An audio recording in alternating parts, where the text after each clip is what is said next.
Please have a seat, have a seat, gentlemen.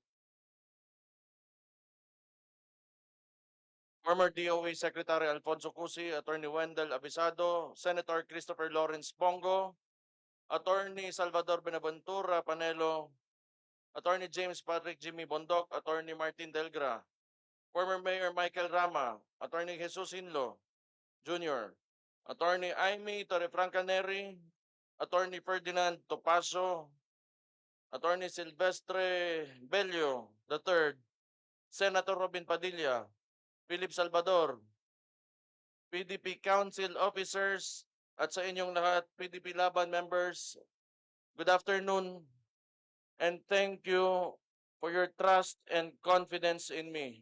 Maraming salamat sa inyo. Gusto kong malaman nyo na I am only here as your instrument. I am not here for personal ambition.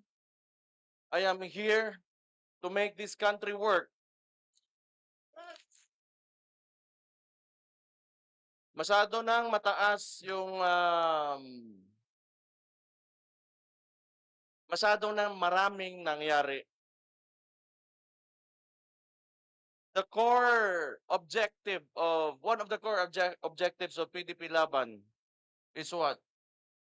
It is federalism. We have to remember this because we believe that in a federal system of government, we will be able to govern ourselves kung paano natin talaga gusto yung direksyon ng ating bansa. Look now, in a unitary system of government, anong nangyayari sa atin? We are paying our taxes. Saan napupunta ang mga buwis natin?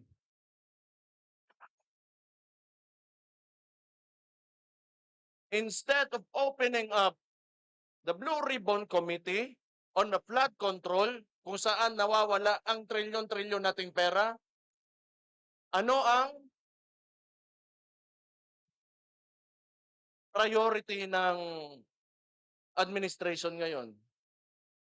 Yung impeachment ng Vice President.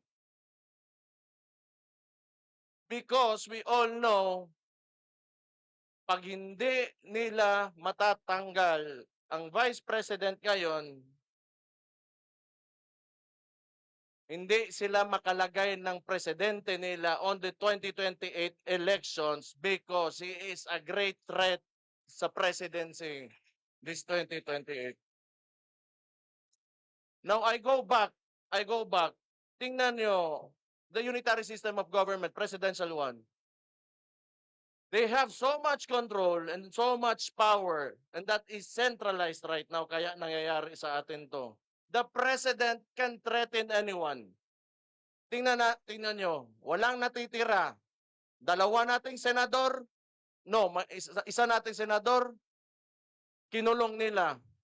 Our guest candidate during the midterm elections, Rodante Marcoleta, just because he wants to open the Blue Ribbon Committee on Flood Control, anong ginawa sa kanya?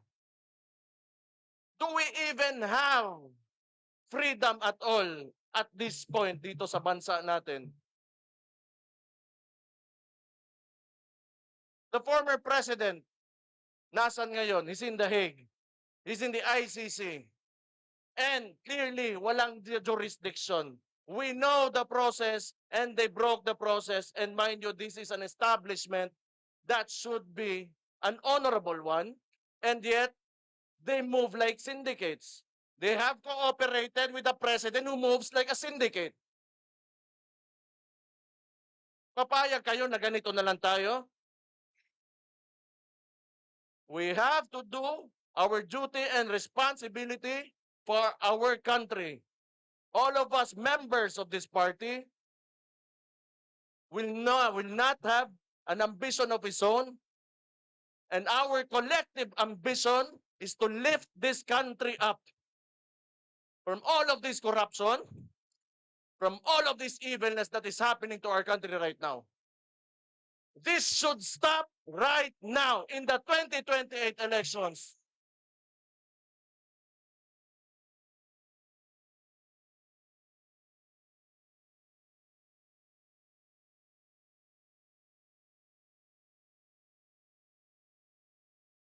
Tama na, okay na 'to.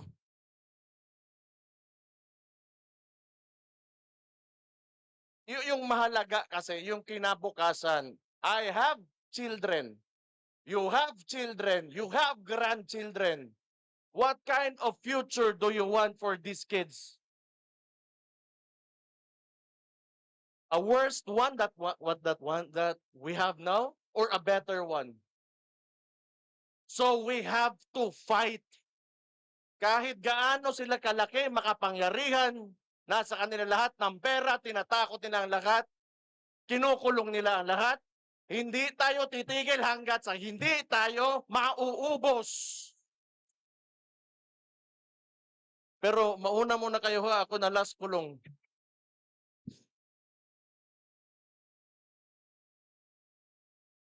Pero maluoy maawa tayo sa kinabukasan ng mga bata.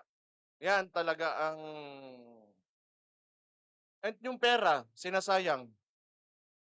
Sinasayang, it is estimated that we have lost up to 1 trillion in corruption already.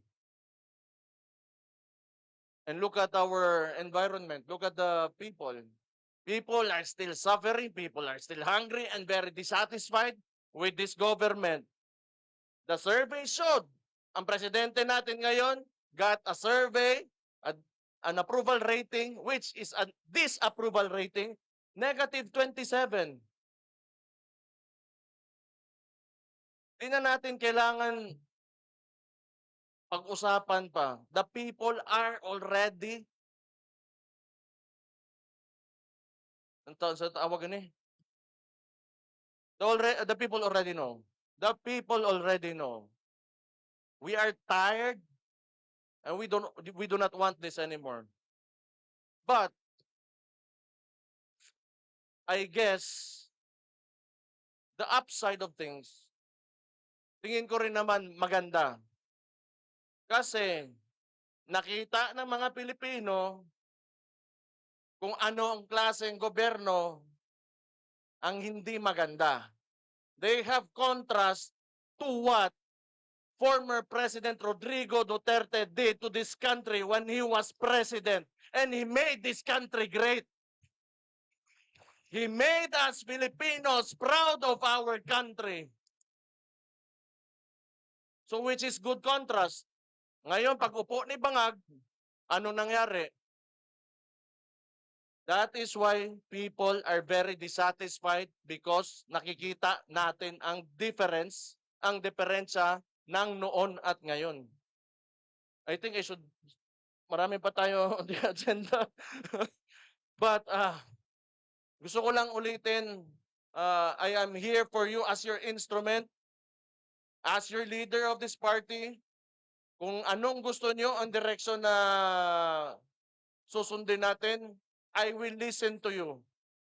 Kung tingin nyo anong ikakabuti para sa ating partido, ikakabuti ng ating bansa, ikakabuti sa atin, ng mga sarili natin at sa mga pamilya natin, I will listen to you.